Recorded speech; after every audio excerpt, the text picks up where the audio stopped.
Graça e paz, meus irmãos. Os irmãos com certeza repararam que no vídeo de hoje o vídeo começou um pouco diferente. Eu coloquei um pequeno clipe mostrando partes da tribulação que veio sobre o Egito. Porque o vídeo de hoje nós vamos discutir exatamente sobre isso, sobre a tribulação comparada à que teve no Egito. Porque dias atrás, poucos dias atrás, eu assistindo uma mensagem, que nós que gostamos de estudo assistimos bastante mensagens, e uma mensagem relacionada a assuntos que eu trago aqui no canal. E o pregador ele estava falando em Apocalipse 3:10. Ele estava tratando de Apocalipse 3:10 como um passaporte para fora da tribulação. Eu falei, eu posso fazer um vídeo sobre isso aí. Será que Apocalipse 3:10 é realmente um passaporte para fora da tribulação? Então eu quero fazer uma pergunta para os irmãos relacionada a isto. Quando Deus ele mandou a tribulação sobre o Egito, primeiro ele retirou o seu povo do Egito e depois mandou a tribulação? Ou ele mandou a tribulação e depois retirou o seu povo? Me responda. Com certeza você que é um bom cristão, um bom aluno de EBD, de estudos bíblicos e cultos de doutrina, você deve saber. Basta ler a Bíblia para saber, que Deus ele manda a tribulação e depois retira o povo. Então é exatamente sobre isso que vamos falar hoje aqui no canal É Tempo de Saber.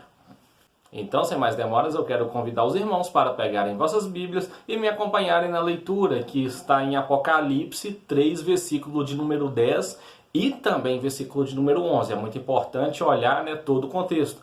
Eles trazem somente o versículo de número 10, mas o versículo de número 11 ele também é importante para entender sobre essa tribulação. Que nos diz assim: visto que guardaste minha palavra da perseverança, também eu te guardarei da hora da tentação que virá sobre o mundo inteiro, para colocar à prova os habitantes da terra. Venho logo, segura com firmeza o que tens, para que ninguém tome a sua coroa. Pois bem, meus irmãos, está aqui um texto áureo da doutrina pré-tribulacionista.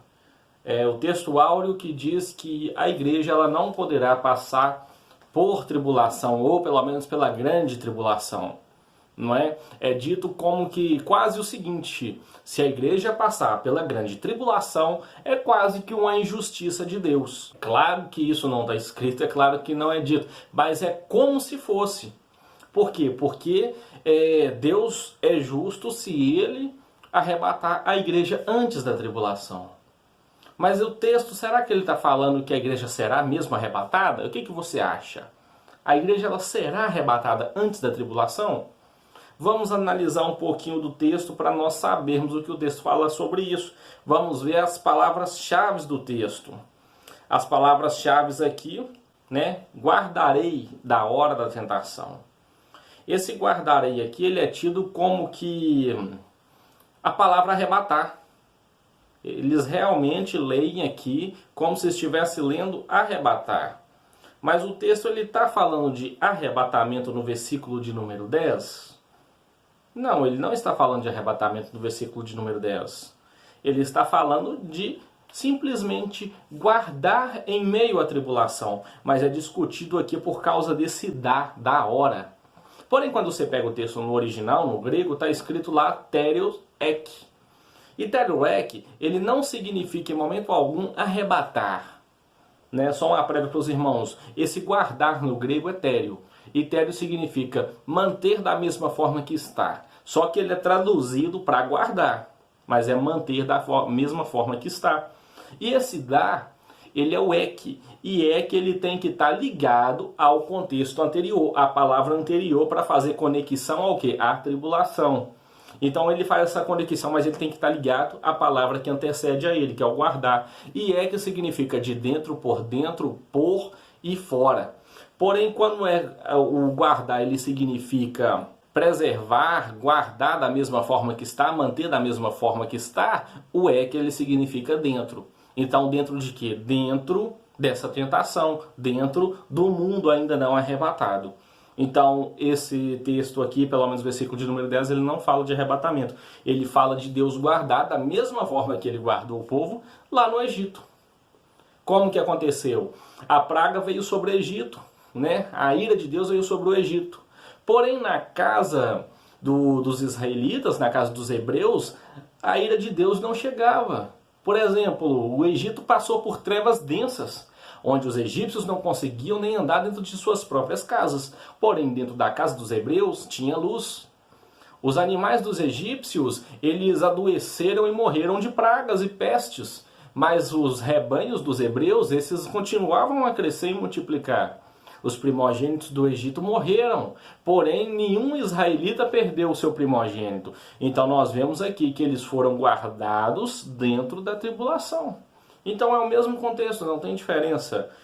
Não trata de arrebatamento, pelo menos é a parte do versículo de número 10, que é a parte que eles defendem como arrebatamento. Então o texto ele fala de guardar, mas guardar ainda na terra, e não guardar fora da terra. Pois como no Egito o Senhor não veio e tirou o povo para guardá-lo, mas o Senhor veio, guardou o povo para depois tirá-lo. Então o contexto é o mesmo e infelizmente ele é mal interpretado. E outro porém, que quando se pega o Apocalipse aqui, as 7 igrejas, eles usam somente a igreja de Filadélfia para mostrar os dias de hoje. Porém, isso é um perigo. Não se deve usar somente a igreja de Filadélfia. Por quê? Porque havia mais 6 igrejas. Mas eles falam, mas a Filadélfia é que representa a igreja dos dias de hoje. E eu discordo. Por quê? Porque cada igreja ela tinha uma característica única. Tinha a igreja que deixava Deus doente e Deus queria vomitá-la. Tinha a igreja que mantinha Deus, Cristo, do lado de fora. Tinha a igreja que era rica, tinha a igreja que era pobre. Então cada um tinha sua própria característica. Agora quando você pega todas essas características e olha para elas, você vê o quê? Você vê a igreja de hoje. Então todas aquelas características separadas, somadas, elas refletem a igreja de hoje. Então, para falar deste assunto de tribulação, é necessário olhar para todas as igrejas. Então eu quero convidar os irmãos para olhar mais um texto comigo que está em Apocalipse 2, do 8 ao 11, que fala para a igreja de Esmirna, que diz assim: quem tem ouvidos ouça o que o Espírito diz às igrejas. Ao vencedor conceder-lhe-ei de comer da árvore da vida, que está no paraíso. Ao vencedor. Grava essa palavra. Ao anjo da igreja em Esmirna escreve assim, diz o primeiro e o último, aquele que esteve morto, mas voltou à vida. Outra coisa, esteve morto e voltou à vida. Outra coisa importante. Conheço tua tribulação. Não tenha medo do que irás sofrer. Eis que o diabo vai lançar alguns dentre vós na prisão, para ser disposto à prova. Tereis tribulação, mas mostra-te fiel até a morte. Até a morte. E eu te darei da coroa da vida. Olha para você ver. As igrejas são separadas e só Filadélfia serve para hoje. Mas olha aqui o que Jesus ele fala a Esmirna. Ele fala que ele esteve morto e ressuscitou. Ele está falando o quê? De não preservar a carne. Por quê? Porque a vida, para nós, ela continua. Todos nós seremos ressuscitados como Cristo foi ressuscitado um dia. Porque Paulo diz que Cristo ele foi primícia dos que dormem. Quando Paulo fala isso, que ele foi primícia dos que dormem, ele foi o primeiro a ressuscitar dos que dormiam, dos que aguardam a vinda dele. Então, da mesma forma, nós seremos ressuscitados como a primícia. Nós seremos chamados no último dia, mesmo que estivermos mortos. Mesmo que na tribulação nós percamos nossa vida, porque não é importante guardar o corpo físico. Deus não está preocupado com isso, mas Ele está preocupado em quê? Na coroa da vida. Só herda a coroa da vida aquele que vence. Então, o que vence é o que vence a tribulação. Mas não é uma batalha onde você vai derrotar a tribulação. A tribulação pode até derrotar o físico. Porém, o espírito, este receberá a coroa da vida. Tem gente que acha que é injustiça a igreja passar por isso, porque a igreja muitos vão perecer. Mas Deus ele não está preocupado com isso. No final do estudo eu vou explicar melhor para os irmãos.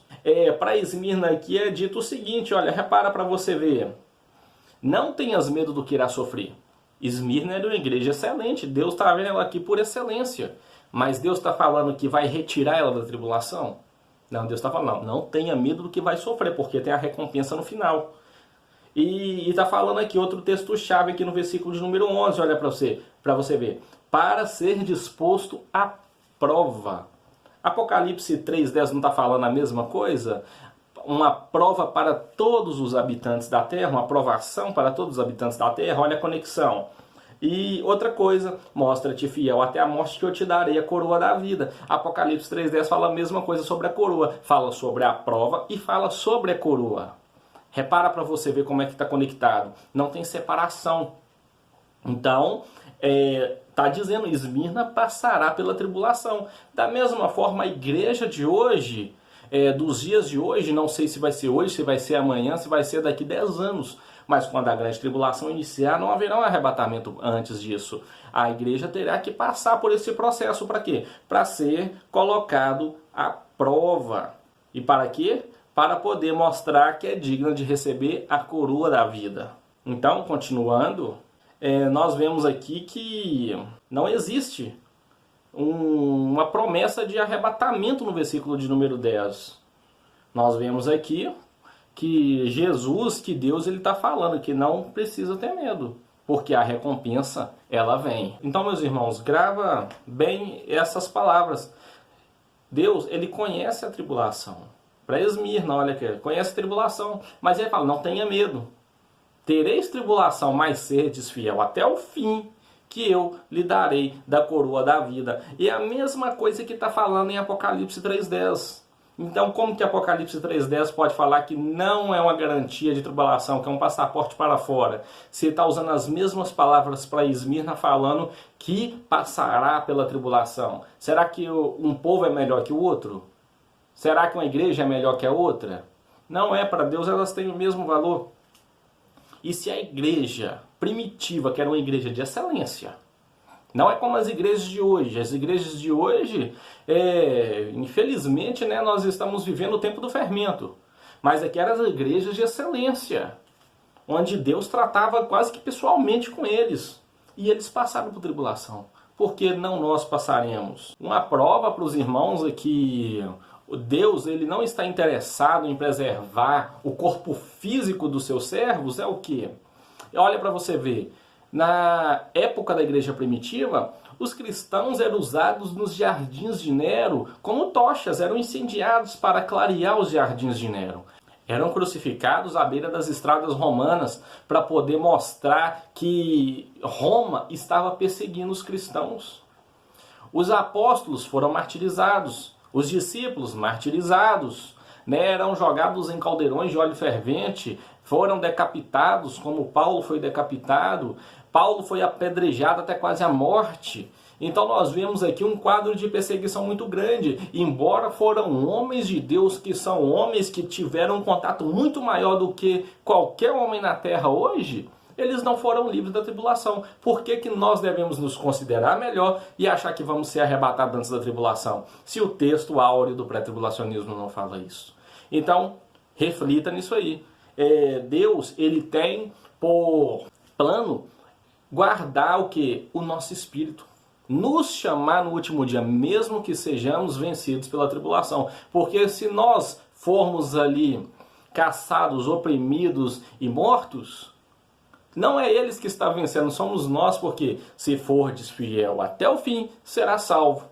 Então essa é a primeira parte do estudo, irmãos, onde nós falamos aqui que não existe um arrebatamento antes da tribulação.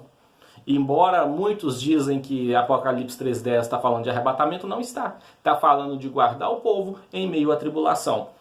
E outra parte do texto, quando eu falei para os irmãos que tem que ler também o versículo de número 11, diz, venham sem demora, segura com firmeza o que tens, para que ninguém tome sua coroa.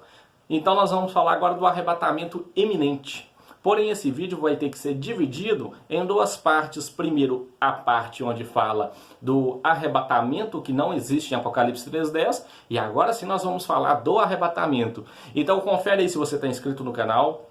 Toca o sininho se não tiver tocado aí para receber a notificação do próximo vídeo, onde nós vamos falar do arrebatamento iminente. E não deixa de curtir o vídeo. Se você concorda comigo, comenta aqui embaixo. Se você discorda, comenta também. Deixa o seu argumento, deixa aí a sua base bíblica que defende o seu argumento, que a gente vai acabar debatendo um pouquinho aqui de uma forma saudável dentro das escrituras sagradas. Então não perca o próximo vídeo, que vai sair dentro de pouco tempo, e é tempo de saber.